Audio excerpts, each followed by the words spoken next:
And so it happens. You know, I started school a long time ago and I still haven't finished. But here were people that never had a chance to go to school and they're working on master's and PhD degrees. I interviewed one lady that was 101 and she was working on her PhD in biochemistry at 101. And many in their 90s that were working on master's degrees and bachelor's degrees. It was such a beautiful experience.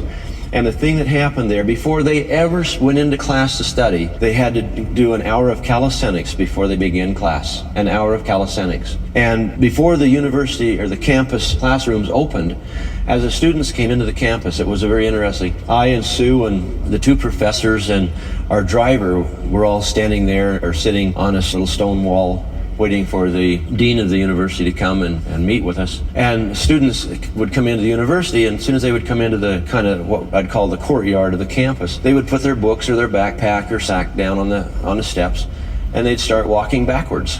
And the courtyard of the campus was very large. In fact, it was, the area they walked backwards was probably a little longer than this room is. And they'd walk the full length of it and turn around and walk all the way back. And I turned to Sue when the first two started doing this, and I said, "What kind of university you say this was?" And I said, "I think there's more going on here than senior citizens attending school." And so when the fourth one joined in, I said, "Sue, go over and find out what they're doing." And she says, "Well, Gary, they're walking backwards. What does it look like?" And I said, "No, there's a reason they're walking backwards. Go find out why they're walking backwards." Now, it was interesting because this was in March, and the October before that is when I herniated a disc in my back from lifting weights. And so she goes over to there, and what happened is she goes over and joins them, and they're walking backwards, and she's walking facing, and all of a sudden she turns around and joins in with them. And she's walking backwards. She comes over and she says, "They're walking backwards because it elongates the spine. And when you walk backwards, it changes the rotation of the pelvis, decompresses the spine, allows more oxygen and circulation in the spine, and regenerates disc." And so that night when I got back to my hotel, I'm out in the hallway and I'm walking backwards up and down the hallway. And people walk by me in the hallway and they look at me. And I did that for 20 minutes and the pain stopped in my back. It was phenomenal. Anyway, beautiful people, and I learned a tremendous amount. Now, let's look at their diet. While I was there, I interviewed a couple of dozen people that were well over 100 years of age, and these people did not have cancer, they did not have arthritis, they did not have MS, they did not have Lou Gehrig's, they did not have mental deficiencies. They could read, they could write, they could hear, no hearing aids, a beautiful people. This was a medical doctor, 101 years old, and he's still in medical practice. And he was doing a physical diagnostic workup on me through studying the energy in my body. And he held both of my hands like that with 3 fingertips to detect the energy flowing through my body to see what kind of condition I was in. He had 2 words for me: more water and less stress. And he told me, he says, "Gary, if you increase your water intake and decrease your stress, you'll live well to be 120. And I increased my water, so I took care of that. I went from drinking a half a gallon a day to 3 gallons a day, and I came home and hired Rob. So.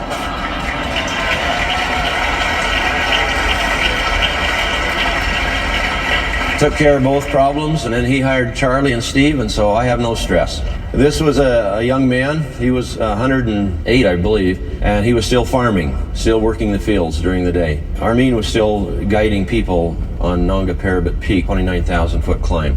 Okay, this lady's 120, sitting right here. These two are both 5th-generation grandchildren sitting on my lap here. And this is one daughter at 98 here. And she was working out in her garden hoeing weeds when I arrived at her home. But what was interesting is when I'd walk the streets, and that in the morning when I would get up and I'd look out my window, because it was always quiet. There weren't a lot of cars and taxis and that. People were jogging to work or riding bicycles to work. And if even the ladies that had dresses on, had running shoes on, and had their high heels in a plastic bag, and were jogging to work. The people there know the value of exercise. But what was interesting is I spent time at the university and going over the research. The people who ate wolfberry were disease-free. The people living in the same house that didn't eat wolfberry had the same diseases we have here in America. It was so absolute, black and white. It was just overwhelming almost to watch that and see that. And so when we look at the wolfberry, and we'll just show you some of the facts of the wolfberry that's quite interesting. The highest on the ORAC scale that exists in the world, which means it's an antioxidant and it attacks free radicals in your body. We have over 600 different free radicals in our body, and the free radical is what creates disease and degeneration.